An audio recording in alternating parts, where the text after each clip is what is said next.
Hey everybody, I hope you guys are faring well during this crazy time. I have had a few requests, or actually quite a few requests, about how to have a virtual motor lab and how to do this thing at home with the children. I have a few suggestions and tips to help you that you can continue your motor lab with your students. And we know just because they are at home that it doesn't necessarily mean that they are going to be the sensory motor active that we want them to be and that we know will help them. So it's good for you to try to continue these classes while they're at home as well. And their parents are probably going to be interested in what they're doing and be interested in you providing some activities to keep them busy at home too. So if your students have been participating in a motor lab throughout the year, they kind of already have an idea, an expectation of what you demand from them in the motor lab. So they should know the 4 key activities. They should understand the use of stations. But to change this to a remote thing, there are going to have to be some changes in number 1, which activities they do, number 2, the length of time they do it, and number 3, the number of times during the day or the week.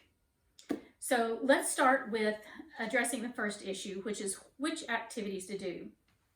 If you have had them on a certain rotation of activities that you've been doing in your RBLM motor lab, then you need to start their homework with the same rotation of activities. You don't want to confuse them or cause any difficulty in the transition time. So send home, probably you've had 10 stations that you've been running in your motor lab. So send home maybe 7 to 8 of those stations to the kids. Ask them to do 2 key activities first, and then from those 7 or 8 stations, have them pick just 5, because there are going to be a couple of issues with some of the stations. They may not have the equipment, they may not have a partner to do it with, or they may not have the ability to do that particular piece at home. So I think that to begin, when you have them choose at least 5 activities a week, they're actually going to feel like they have some free choice in what they're doing.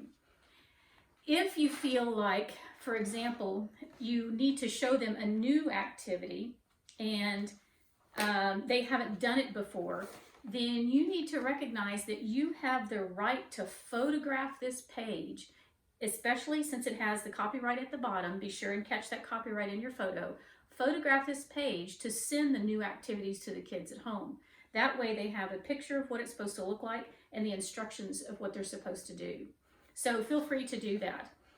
They may not have some of the equipment that's needed. And because of this, I've created a list that correlates with the standard motor list that starts for the motor lab on page 161.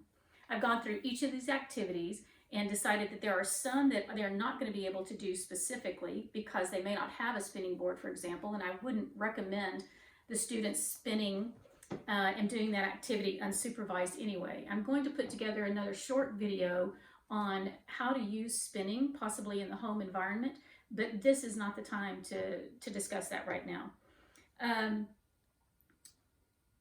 The thing that's interesting about this is that what I've really tried to do is take typical activities and design them specifically for the use for the children.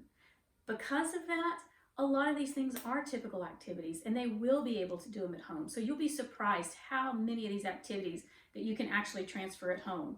We're going to have a link to a particular page that will show you which activities and how to adapt them.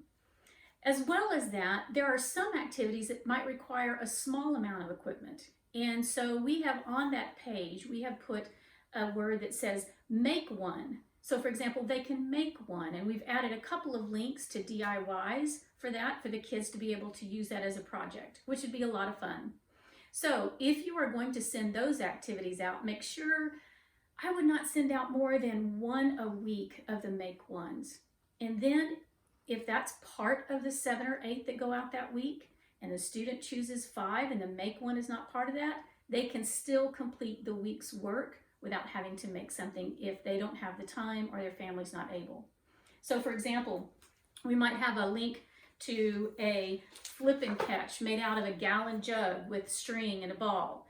And so this, along with a link, will allow the kid to be able to participate in those activities.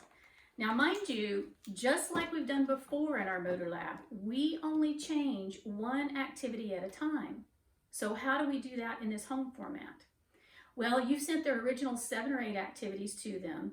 Next week, pull 2 of those activities and provide 2 more. And then again, offer them to make a choice of 5 out of those activities. That way, you can continue to change what they're doing. And remember that it can't be all vestibular or all proprioceptive activities. Remember, it has to be one activity from each category. Now, each of the children might not be able to make all the categories, but that's okay. The other thing that we need to talk about is helping the students make it through a lot of the stuff that they're doing. So some of the activities might require another person, such as a sibling or a parent, to participate. If so, encourage them to do that with the other person. The sibling might enjoy it as well. And if the parent's asked to participate, they may find out that these activities are really not that easy and that their kids are really learning some important stuff and some developmental things. Along with that, I think it's fine that you are able to take, according to page 1 in our book, there is a copyright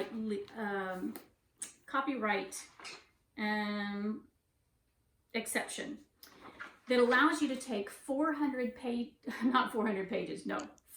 words, 400 words at a time to quote and send home to the parents. So you can pick 400 words of a particular activity or 400 words of a vestibular system or something that you want the parents to understand and send that home with them too as well. So now let's talk about the length of time that it needs to be done. In our motor lab, we typically do the activities for 1 to 1.5 minutes, and we want them to move from activity to activity quickly. Well, at home, let's consider this a more natural environment, and let's ask them to spend 5 minutes in each activity, which is a much more natural thing to do if they are just playing. So again, using the example of flip and catch, the child might be able to count how many times he's able to do it in 5 minutes today versus 5 minutes tomorrow versus 5 minutes on Thursday. And he might be able to keep score against himself and become an expert in flip and catch.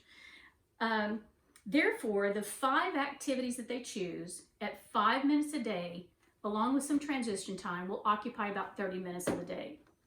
Now, that translates into how many times during the day and how many times during the week should they do this.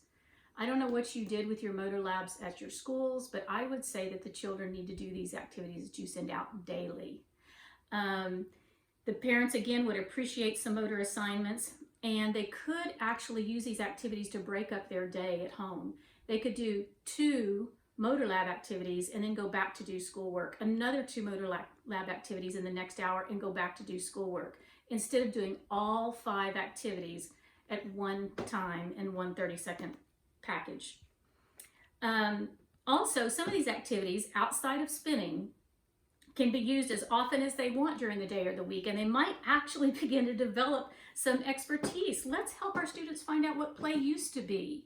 Let's help them understand what they can do besides playing on screens. For example, I had a young lady in her 20s helping me put together this program and this activity sheet, and she had no idea what it was to have a circle around her ankle, spin a ball, and jump over it. In one generation, we have lost play activities for a lot of our children. One more thing I want to mention. Be available to your parents, of course, and your students, and we will have some videos of some activities done by students that we'll be linking to the website or linking here to this, as well as on YouTube. We will not have all of the activities, so we don't have anything that you can specifically send to each student, but you can send them the pages with instructions. I want to also mention the pre-K activities. Their parents will also be thrilled if you have something to send home for them to do. All of the pre-K activities are easily adjustable to the home, excepting the can stilts and spinning. I would not do spinning or the can stilts for the children, but other than that, all the pre-K activities can be used at home. As far as the vinyl grid goes for the pre-K students, on the document that we have linked for you, the instructions on how to build one of those plastic grids is there so that the parents can have that instruction too. I hope this helps all of you be able to create virtual motor labs. If you have any questions, let us know at info@readybodies.com. We'll try to help you as much as we can. And I pray that all of you are safe and happy and staying well.